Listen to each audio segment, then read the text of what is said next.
Party ఏదైనప్పటికీ కూడా నమ్మిన వ్యక్తి కోసం ఆ పార్టీలో కొనసాగుతూ ఆ పార్టీ కోసం నమ్మే వ్యక్తి కోసం తన శాయశక్తుల పనిచేస్తూ కైకలూరు నియోజకవర్గంలో తనకంటూ ఒక గుర్తింపు తెచ్చుకుని ఉన్న యువ నాయకుడు కేసిరెడ్డి బలరాం కృష్ణ అలియాస్ బలరాం గారితో ఈరోజు జర్నలిస్ట్ ఫ్రీ ముఖాముఖి కార్యక్రమం. నమస్తే బలరాం గారు. మీ 2.5 దశాబ్దాల రాజకీయ జీవితంలో ఇప్పటి వరకు 5 పార్టీలు మారారు. 5 పార్టీలు అందరికీ మొదట్లో కాంగ్రెస్ పార్టీలో ఉన్నారు, తర్వాత తెలుగుదేశం, తర్వాత పిఆర్పి, మళ్ళా బీజేపీ, మళ్ళా జనసేన. ఈ 5 పార్టీలు మారడం వెనకాల కారణాలు ఏంటి, కారకులు ఎవరు? నమస్తే అండి. ఆ రోజుల్లో మేము ఆకివీడి టౌన్ హాల్లో షటిల్ ఆడుకునేవాళ్ళం. రామురాజు గారు మేమందరం కలిపి ఆయన కాంగ్రెస్లో సీట్ ఇవ్వటం జరిగింది.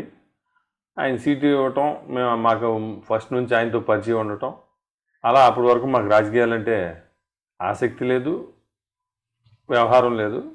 ఆయన ఎప్పుడైతే కాంగ్రెస్లో సీట్ ఇచ్చారో ఆ రోజు నుంచి మేము ఆ కాంగ్రెస్లో ఆయన వెనకాల తిరగడం జరిగింది.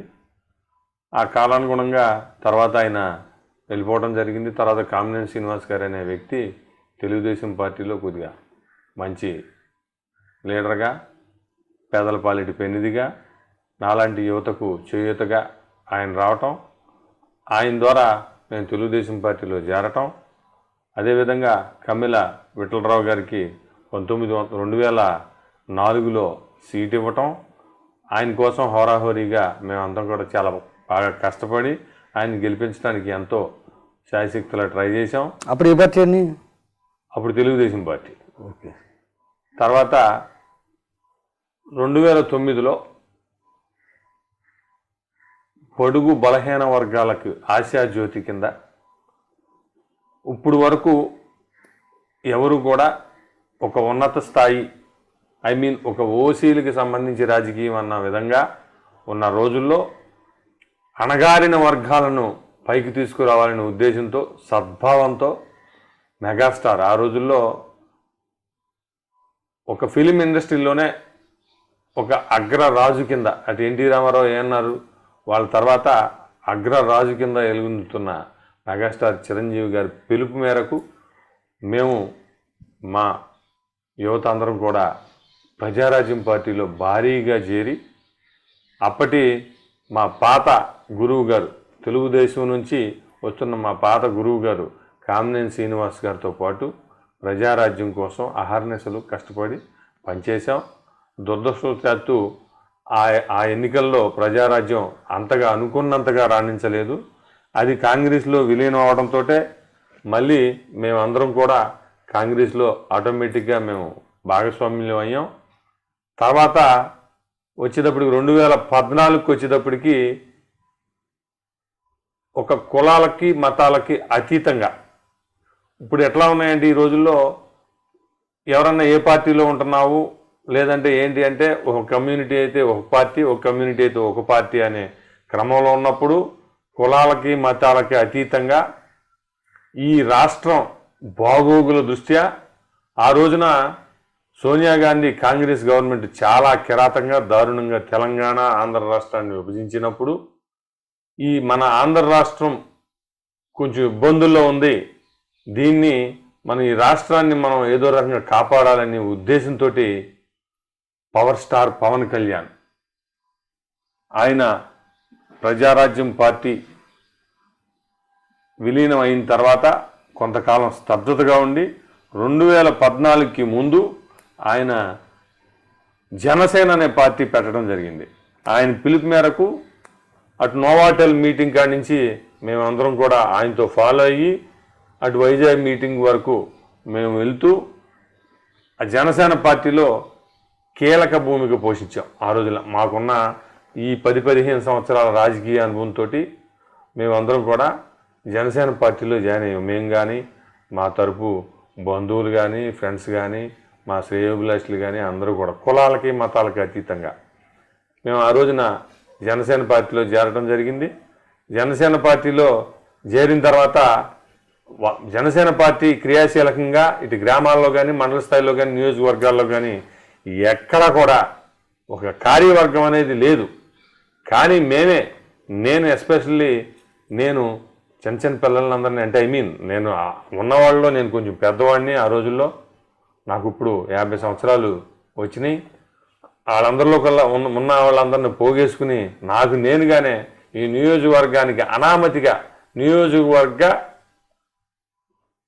ప్రెసిడెంట్ కింద నాకు నేనే ప్రకటించుకుని ఈ నియోజకవర్గంలో చాలా విస్తృతంగా పార్టీ నిర్మాణం కానీ పార్టీ యొక్క సంస్థాగతంగా బలంగాని తీసుకురావడానికి ఎంతో కృషి చేశాను. అప్పుడు ఆ 2014లో ఎన్డీఏ కూటమిలో భారతీయ జనతా పార్టీ తరఫున మా గురువు గారు నాకు అత్యంత ఆప్తులైనటువంటి కామినేని శ్రీనివాస్ గారికి బీజేపీ తరఫున టికెట్ ఇవ్వటం, అదే బీజేపీ పార్టీకి తెలుగుదేశం పార్టీకి జనసేన నాయకుడు పవన్ కళ్యాణ్ గారు మద్దతు ఇవ్వటం, మేము కూడా చాలా మమేకమయ్యి శ్రీనివాస్ గారి గెలుపులో ఈ కల్లిని మండలంలోనే ఈ గైగ్లూరు నియోజకవర్గంలో ఉన్న యువతనందరినీ కూడా మేము ఆ పార్టీకి ఆకర్షితులను చేసి శ్రీనివాస్ గారికి గెలుపు నల్లేరు మీద నడకకి చేయడానికి ఎంతో దోహదపడ్డాం. మేము ఎప్పుడు కూడా సొంత స్వలాభం కోసం నేను ఎప్పుడూ రాజకీయం చేయలే. ఆ రోజున జనసేనలో శ్రీనివాస్గా మేము జనసేనలో ఉండి ఎన్డీఏ కూటమిలో భాగస్వామ్యమైన బీజేపీని గెలిపించడానికి ఎంతో కృషి చేశాం. తర్వాత 2019లో ఎలక్షన్ అనంతరం జరిగిన పరిణామాల్లో బీజేపీలో చేరితే బాగుంటుంది, నేషనల్ పార్టీ వైసీపీ వాళ్ళ ఆగడాలు తట్టుకోవాలంటే ఓ నేషనల్ పార్టీ కావాలనే ఉద్దేశంతో మళ్ళీ భారతీయ జనతా పార్టీలో మా మాజీ గురువు గారు అనేటువంటి కామినేని శ్రీనివాస్ గారి ద్వారా మళ్ళీ భారతీయ జనతా పార్టీలో చేరటం జరిగింది. తర్వాత అదే క్రమంలో 2024లో మళ్ళీ ఎన్డీఏ కూటమి ఏర్పడడానికి ప్రధాన కారకుడు పవన్ కళ్యాణ్ గారు. ఆయన పిలుపు మేరకు మొత్తం 3 పార్టీలు ఏకమైనాయి. ఇక్కడ మళ్ళీ భారతీయ జనతా పార్టీ తరఫున కామినేని శ్రీనివాస్ గారికి సీట్ ఇవ్వటం, మేమందరం కూడా ఎంతో కష్టపడటం, అఖండ మెజార్టీ 46,000 చిల్లర మెజార్టీ తీసుకురావడంలో కూడా కీలక భూమిక పోషించాం. అలాగే భారతీయ జనతా పార్టీకి ఇక్కడ స్టేట్లో ఉన్న తెలుగుదేశం జనసేనకి మిత్రం కలపడానికి కృషి చేసిన పవన్ కళ్యాణ్ గారు ఎంతో కష్టపడి కృషి చేసి పార్టీలు మూడింటిని ఒక తాటి మీదకి తీసుకొచ్చారు. ఈ తీసుకురావడం బెనిఫిట్ ఈ పార్టీలకి అన్నా కూడా భారతీయ జనతా పార్టీకి ఎక్కువ ఇవాళ ఈ ఎన్డీఏ భాగస్వామ్యమైనటువంటి ఈ ఆంధ్ర రాష్ట్రంలో ఉన్న ఈ కూటమే ఇప్పుడు ఉపయోగపడుతుంది. అటు కేంద్రంలో కానీ ఇటు మన ఆంధ్ర రాష్ట్రంలో కానీ మొత్తం ఎన్డీఏ కూటమి చాలా సుపరిపూర్ణంగా పరిపాలిస్తుంది అనటానికి ఎటువంటి అతిశయోక్తి లేదు.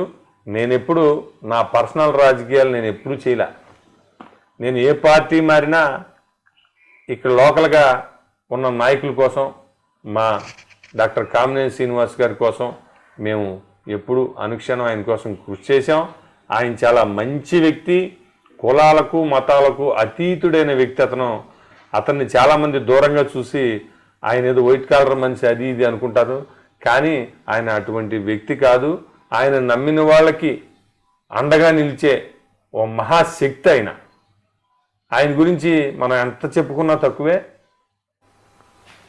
బలరాం గారు, నేటి సమాజంలో రాజకీయం అంటే ఒక వ్యాపారం కింద ఏంటి, ప్రతి ఒళ్ళు కూడా తమ వ్యాపారాలు కొనసాగించుకోవడానికి లేకపోతే తన ఒక వ్యాపారం కింద చూసే రాజకీయం కూడా ఒక వ్యాపారంగా చూసి భావిస్తున్నారు. కానీ మీరు దీనికి భిన్నంగా మీకు నచ్చిన నాయకుల కోసం లేదా మీకు నచ్చిన పవన్ కళ్యాణ్ కోసం, చిరంజీవి కోసం, లేకపోతే కామినేని శ్రీనివాస్ కోసం ఇలాగా మీ నచ్చిన నాయకుల కోసమే ఈ పార్టీలు మారుతా రాజకీయాలు చేస్తున్నారు తప్ప మీ సొంతం కోసం అంటే మీరు ఇక్కడ ఏ పార్టీ మారినా సరే మీ స్వలాభం కోసం మీరేమి చూడలే. అలాగని మీరు నమ్ముకున్న నాయకులు కూడా మిమ్మల్ని ఏమీ చూడట్లా, వాడుకుని వదిలేస్తున్నారు. అది వాస్తవం అంటారు కాదంటారు? మంచి ప్రశ్న అడిగారు. నాకు నాయకుల మీద అభిమానంతో నేను పార్టీలోకి, వాళ్ళు ఏ పార్టీ మారితే ఆ పార్టీలోకి నేను వెళ్ళానే తప్ప నేనేదో వ్యాపార దృక్పథంతోనో వాళ్ళేదో నన్ను ఏదో వాడుకుని వదిలేసే విధంగానో నేను ఎప్పుడు ఏ రోజున లేను. నన్ను ఆ రోజు 1993 నుంచి నేటి ఇవాళ 2024 వరకు నేను ప్రత్యక్ష రాజకీయాల్లో నేను చాలా చురుకుగా పాల్గొన్నాను. ఏ రోజుని కూడా ఏ నాయకులు కూడా నన్ను వాడుకుని వదిలేయడం అనేది ఏ రోజున జరగలేదు. వాడుకుని వదిలేయడం అంటే అండి, మీకు సరైన ఇప్పుడు ఒక ఏఎంసీ చైర్మన్ కానీ లేకపోతే నామినేటెడ్ పోస్టులు ఏవి కూడా మీకు ఇవ్వలేదు, లేదా ఒక ఎంపీటీసీ కానీ ఒక ఎంపీపీ కానీ లేదా ఒక జెడ్పీటీసీ కానీ అవకాశాలు కూడా ఇవ్వలేదు మీకు. ఇంకా వాడుకుని వదిలేయడం కాదు, దీన్ని ఏమంటారని? అంటే దానికి గల కారణాలు చాలా ఉన్నాయి. అంటే మీ దగ్గర డబ్బు లేదని మీరు మళ్ళీ వదిలి పక్కన పెట్టేస్తున్నారా? అది కూడా కాదండి. ఇప్పుడు మీరు అడిగిన క్వశ్చన్కి కొంచెం నేను చెప్పండి చెప్పండి. మాది కల్దిని మండలంలో మేజర్ గ్రామం. అవునండి. నియోజకవర్గంలోనే కైక్లూరు తర్వాత ఆల్మోస్ట్ మాదే పెద్ద గ్రామం. ఈ గ్రామంలో ఫస్ట్ నుంచి కూడా రాజకీయ చైతన్యం కలిగిన గ్రామం ఇది. ఇండిపెండెంట్గా మా వరుసకి మావయ్య అవుతారు చందనశెట్టి పాండురంగారావు గారు, మా సొంత బావగారికి పెదనాన్న అవుతారు. ఆయన ఇక్కడ ఇండిపెండెంట్గా వేసి, ఆ రోజుల్లో కాంగ్రెస్ అంటే కంచుకోటగా ఉన్న ఈ ఆంధ్ర రాష్ట్రంలో ఇండిపెండెంట్గా పోటీ చేసి ఎమ్మెల్యేగా గెలవడం జరిగింది.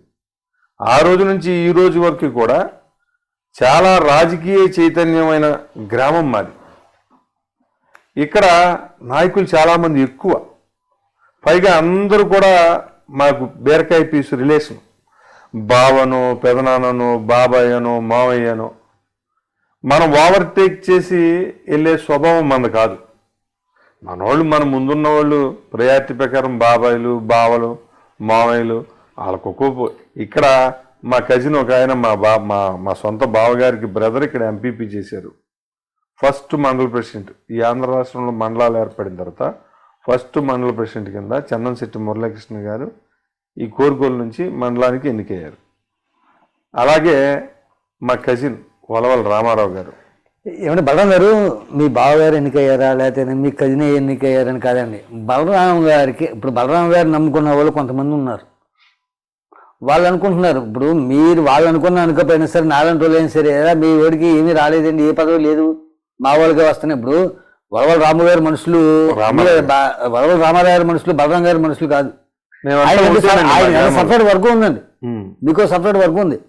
అయినా సరే కొన్ని ఇవి ఉంటాయండి అండి. ఇప్పుడు రాము గారి సంగతి పక్కన పెడితే మీ వరకు మీరు మాట్లాడండి, మీ వరకు అసలు ఏ పదవులు అదే చెప్తున్నాను. మీరు అడ్డపడ్డారు. ఇప్పుడు మురళీకృష్ణ గారు ఎంపీపీ చేశారండి, రామారావు గారు ఎంపీపీ చేశారు. నా ఆత్మ మిత్రుడు, నా కజిన్, మా దూరపు రిలేషను వలవల రమేష్ అని అతను నీటి సంఘం ప్రెసిడెంట్ చేశాడు. రేపు రాబోయే రోజుల్లో సర్పంచ్ అభ్యర్థిగా తను ఉన్నాడు. మన అముజాల బాబులని మా ఫాదర్ కజిను, అతను వైస్ ఎంపీపీ చేశాడు. అందరూ మాకు సంబంధించిన వాళ్ళందరూ ఒక్కొక్క పదవి అందరూ ఒకేసారి చేయలేరు కదండి పదవులు. వాళ్ళందరిలో కల్లా వయసులో చిన్నోడు నేను. ఇప్పుడు ప్రయారిటీలో ఫస్ట్ లిస్ట్లో ఫస్ట్ పేరులో నాదే ఉందని నేను అనుకుంటున్నాను. అంటే ఇప్పటికైనా సరే ఇప్పుడు ప్రస్తుతం ఎమ్మెల్యే కామినేని శ్రీనివాస్ గారు ఉన్నారు, ఆయనకి మీరు బాగా అత్యంత ఆప్తులు. ఈ సమయంలో అయినా సరే మీకు ఏదైనా పదవి వచ్చే అవకాశం ఉందంటారా?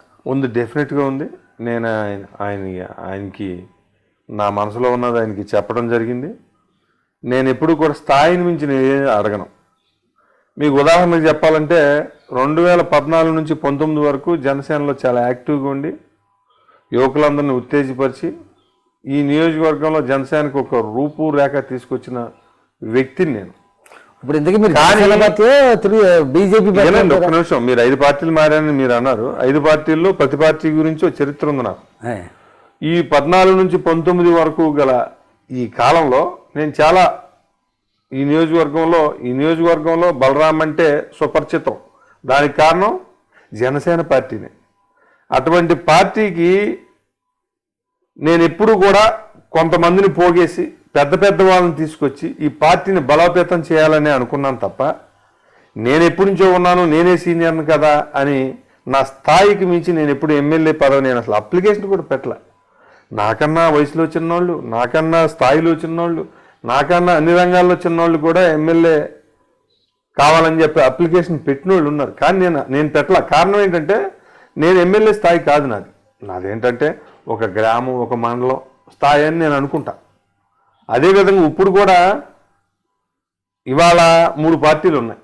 3 పార్టీలు అంటే ఇంచుమించు 3 పార్టీల్లో ఉన్న నాయకులందరూ ఉంటారు. ఇవాళ ఆపేసేయండి. 3 పార్టీలు ఉంటాయి. 3 పార్టీల్లో నాయకులు ఎక్కువ. ఇంత కాంపిటీషన్లో ఒక పార్టీ అంటే ఓకే, 3 పార్టీలు అనేటప్పటికీ ఆటోమేటిక్గా నాయకులు ఎక్కువ ఉంటారు. నేను మండల స్థాయి పదవి ఆశించడంలో నాకేమి ఇబ్బంది కాదు, నేను అడగటం కూడా అతిశయోక్తి కాదు. కానీ